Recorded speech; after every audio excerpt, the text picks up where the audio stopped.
Things to be avoided during board exams. Assalamu alaikum students, how are you? You will be fine, I hope so. So today we'll discuss things to be avoided during the examination.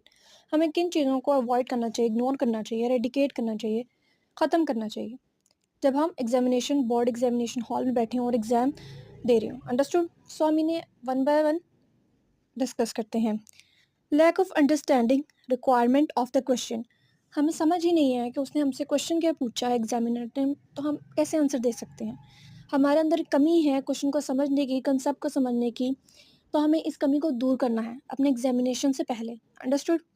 Poor expression and presentation skills. हमारे अंदर जो है अपने present करने की skills ही नहीं है, अपने पेपर को प्रेजेंटेबल बनाने की, खूबसूरत बनाने की.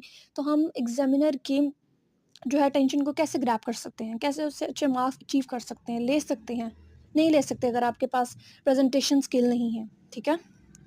Wrong application of formula. आपको फार्मूला आता है लेकिन आपने उसके अंदर प्लस माइनस मल्टीप्लिकेशन डिवीजन में कोई मिस्टेक कर दिया ड्यूरिंग द एप्लीकेशन, तो आपका आंसर जो है वो रॉन्ग आएगा, इनकरेक्ट आएगा, करेक्ट नहीं आएगा, मिस्टेक होगी. Understood? Inability to support the answer with appropriate example and illustration.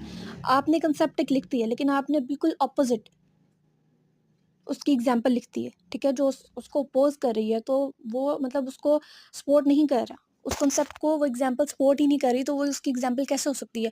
वो मतलब एग्जामिनर समझेगा कि आपको उसकी एग्जाम्पल ही नहीं आती, उसकी एप्लीकेशन बेस्ड एग्जाम्पल नहीं आती, तो आपको कॉन्सेप्ट क्या आया होगा. ठीक है. उसके माइंड में यही बात क्लिक करेगी कि आपने एक्सप्लेनेशन किस चीज़ की दी है. अब मुझे उसको लगेगा कि आपने किसी से चीट किया है, क्योंकि आपको जब एग्जाम्पल ही नहीं आती होगी तो आप उसे ज़्यादा इलिस्ट्रेट डिटेल में कैसे एक्सप्लेन कर सकते हैं. ठीक है. जब आपके एक पैटर्न नहीं है आपके पास, आपको उसको डेली लाइफ, कॉमन लाइफ की एग्जाम्पल ही नहीं आती, तो आप कैसे उसको एक्सप्लेन कर सकते हैं. अंडरस्टूड? Poor hand writing. आपकी हैंड राइटिंग विजिबल ही नहीं है, उसको समझ ही नहीं आ रही कि आपने लिखा क्या है. ठीक है. तो वो किस तरह उसको पढ़ सकता है, उसके लिए मुश्किल होगी, वो आपको मार्क्स नहीं देगा. जो आप जितना आसानी पैदा करेंगे एग्जामिनर के लिए, जो आपका चेकर है, आपको उतने ज़्यादा मार्क्स मिलेंगे. इट्स अ की. प्रोवाइडिंग इररेलेवेंट डाटा और मटेरियल. सपोज करें आपके पास एक क्वेश्चन आ गया जिसका आपको कोई आइडिया नहीं है, कोई इन्फॉर्मेशन नहीं है, तो आप इररेलेवेंट डाटा ना लिखें, बल्कि जो आपको कुछ ना कुछ इन्फॉर्मेशन उसके रिलेट आती है, आप जस्ट वो लिखते हैं, बजाय कि आप इररेलेवेंट डाटा उसके अंदर डालते जाएं. वो कोई मानी नहीं रखेगा. उसके इंस्टीड अगर आप 2 पॉइंट्स में उसके रेलेवेंट लिख देंगे ना, तो आपको उसके मार्क्स मिल जाएंगे. Understood? So these are the mistakes that you should be avoided during the examination. I hope this video is helpful for you. So kindly subscribe my channel, share with your friends, and like and make a comment in comment box.